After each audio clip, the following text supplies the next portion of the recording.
bomb gets nothing effect. Has that one taken away by Troy Hellman. It seems like this could be.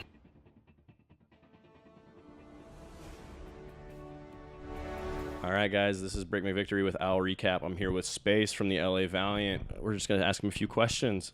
So, tough loss today. You guys played really well, though. That's two matches in a row now. You guys went down 3-2.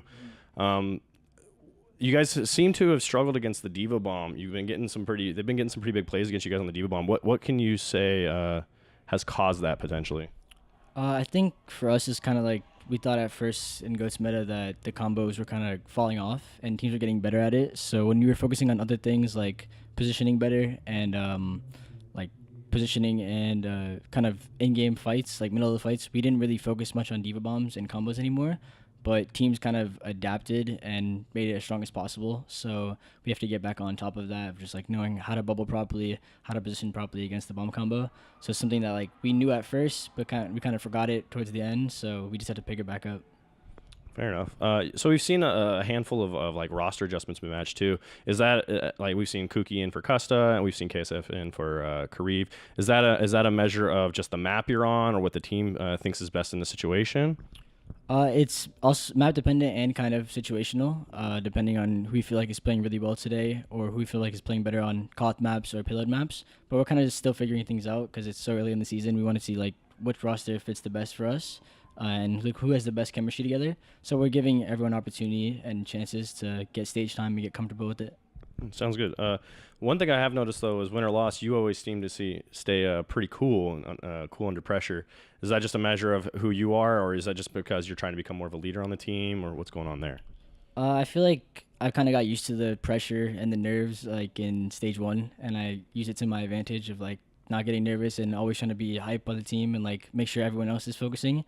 So it is like me being a leader, but it's also like my personality is just someone I don't want to ever give up, no matter what the score is, no matter what the map count is. Like I don't want to look back and be like, why did I give up? Why wasn't I trying my hardest? You know. So I always put like 110 into every match, and I want to make sure my teammates do the same.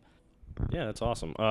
So Kariv, he's kind of like the Swiss Army knife for you guys. He does a little bit of everything. You think that ability to kind of play multiple heroes is the reason we've seen a lot of Izzyaki, or as Big Izzy, I like to call him? Yeah, it definitely is, because we felt like Kariv has so much potential to be good at any role, and he could even go back to flex if he wanted to. So we felt like it was good to maximize Kariv's potential on DPS, and we have a young talent like Izzyaki, who's like an amazing player who can become even better than any flex in the world. So our goal is to make Kariv a really good, strong DPS and make Izzyaki the best flex. So it was just like a win-win for us. Yeah, they've both been playing really well to start the season.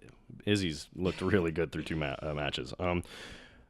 That being, we've also seen a lot of versatility from Diva players in the league, and they've been playing other heroes. What heroes do you prefer to play? Obviously, you're a big Diva guy, but what other roles do you think we may see you in, or positions we may heroes you might want to play? We haven't really focused on that much, because when people started playing the triple DPS comps or the quad DPS comps, like we were focusing on Ghost meta, and by the time the meta came, or actually playing on stage came, we didn't have enough time to practice DPS comps. But I think if I were to play DPS, it'd probably be most likely Sombra or Reaper, and if I was flexing off Diva, it'd probably be Zarya. So those are like the 3 heroes that you would have to look out for. Yeah, I'm kind of excited to watch you play Sombra. Sombra's been a lot of fun to watch in this first 2 weeks, so that'll be fun. A lot of the expansion teams have come in like really strong. Why do you think they've hit the ground running so well? I mean, there's a lot of, when you come into Overwatch League, and there's a lot of nerves coming onto stage, so there's a lot of rosters that are really strong and really good players, but when they go up on stage, everything kind of changes. Like the nerves can get to players. They might not be communicating properly. It's a whole different like game up on stage. So I think when teams get used to it, and the expansion teams kind of understand like it's not that big deal when you're playing against some of the best players in the world, like I think a lot of players and a lot of teams will get much better. Yeah, a lot of them have come in playing pretty well. Yeah. So they recently announced some armor prioritization. That's the word. Excuse me. Changes in the next patch. Obviously, you guys are going to finish this season on this this stage on this patch. But what do you think about those changes, and how do you think that's going to change the meta?